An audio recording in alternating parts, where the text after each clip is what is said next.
ွေးလောက်တာခစ်စားနေလို့ကိုကမလာဘဲဆက်လုပ်ဆိုင်နေမှာဒီစီမွေးလေးလုပ်တယ်လေးပြောပြပေးပါမယ်ပေါ့နော်ခုကဲဒါလေးကတော့လိုအပ်တဲ့ပစ္စည်းလေးတွေပါရှင်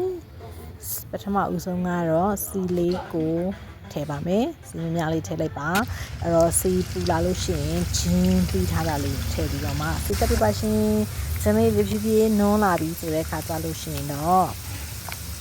ရှာခေါ်ပါခေါ်စီကိုထည့်လိုက်ပါပြီးလို့ရှိရင်တစ်တဘိုးကောက်လေးထည့်ကရဝေးရလေးတစ်ချ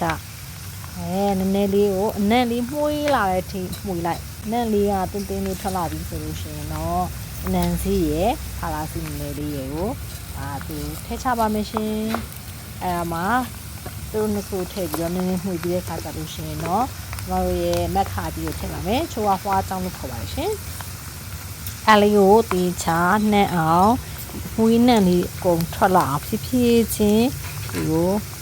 ဝေးပေးပါမှုေးနှံ့မှာဒီအစီစံလေးလည်းနည်းညူလာပြီဆိုတဲ့ခါကြလို့ရှိရင်တော့ဒီမက်ခါပြီးမှုပေါ့နော်အဲ့ဒါလေးကိုထည့်ပါတယ်အခါဒီမဟုတ်ကမိုးကောင်းမှာအလုပ်ဘူးလေးတွေရောင်းနေပေါ့နော်အဲ့တော့အခါဒီမဟုတ်လေးထည့်ပါလိမ့်ရှင်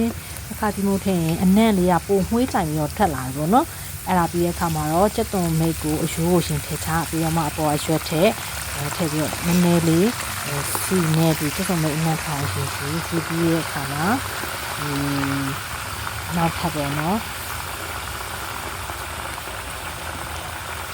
ကြံနဲ့ကျုပ်ဆိုင်လေးပုံလုံးထည့်ပြီးတော့မှမှုလိုက်ပါတယ်ဒီလိုမျိုးရွက်လေးနွန်းလာပြီဆိုရင်ဆက်လေးရပါပြီကျမတို့ဒီမှာစစ်ဖို့ခွက်ရှာနေရပါအဖက်လေးတွေကုန်ဖယ်ပြီးတော့မှစိတ်ဆက်နေကုန်လုံးကိုစစ်ထုတ်လိုက်ပါတယ်အဲ့ဒါတွေစစ်ထုတ်ပြီးတဲ့အခါမှာနည်းနည်းလေးထပ်မွေးချင်လို့မခါလီမို့လေးထည့်လိုက်ပါတယ်ရှင်အဲ့အချိန်မှာတော့မီးကိုလုံးဝပိတ်ချလိုက်ပါဒီအိုးရဲ့အပူပဲထားပြီးတော့မှအယောင်တင်မှုတ်လေးကိုအနုမှုတ်လေးပေါ့နော်ငရုတ်တီးနှုတ်မှုတ်လေးရှင်ထည့်လိုက်ပါတယ်နောက်ထပ်ကတော့အကြမ်းမို့မထည့်မဲ့စာဘူကောင်းကြီးမှာရှိတယ်မခါငရုတ်တီးထောင်းကအရသာတွေရောဆက်ထားပြီးသားဖြစ်တဲ့အတွက်ကြောင့်မို့လို့အဲ့ငရုတ်တီးမခါတီးထောင်းကိုပဲလုံးဝထည့်ချလိုက်ပါတယ်အဲဆိုရင်တော့မှုေးကြိုင်တဲ့အနံ့နဲ့ထွက်လာပါပြီစီပူပူနဲ့ငရုတ်တီးအကုန်လုံးနှက်အောင်ရောသမမှုေးပေးပါရောသမမှုေးပြီးတဲ့အခါကျလို့ရှိရင်တော့နောက်ဆုံးမှာနှမ်းလှော်ကိုထည့်ချလိုက်ပါရှင်အဲဆိုရင်တော့ဟာလာဘေးဆက်လုပ်တဲ့စီမွေးလေးရပါပြီမလားဘဲဆက်မမဟုတ်ပေါ့နော်အခုကမလားစီမွေးလို့ပြောတဲ့ဒီစီမွေးလေးရတယ်ပေါ့နော်အဲ့မှာထပ်ပြီးတော့မှုေးတာလေးကိုထုံစီလေးကိုလည်းစားချင်တဲ့အတွက်ကြောင့်မလို့မခါတီးစီလေးကိုထပ်ထည့်လိုက်ပါရရှင်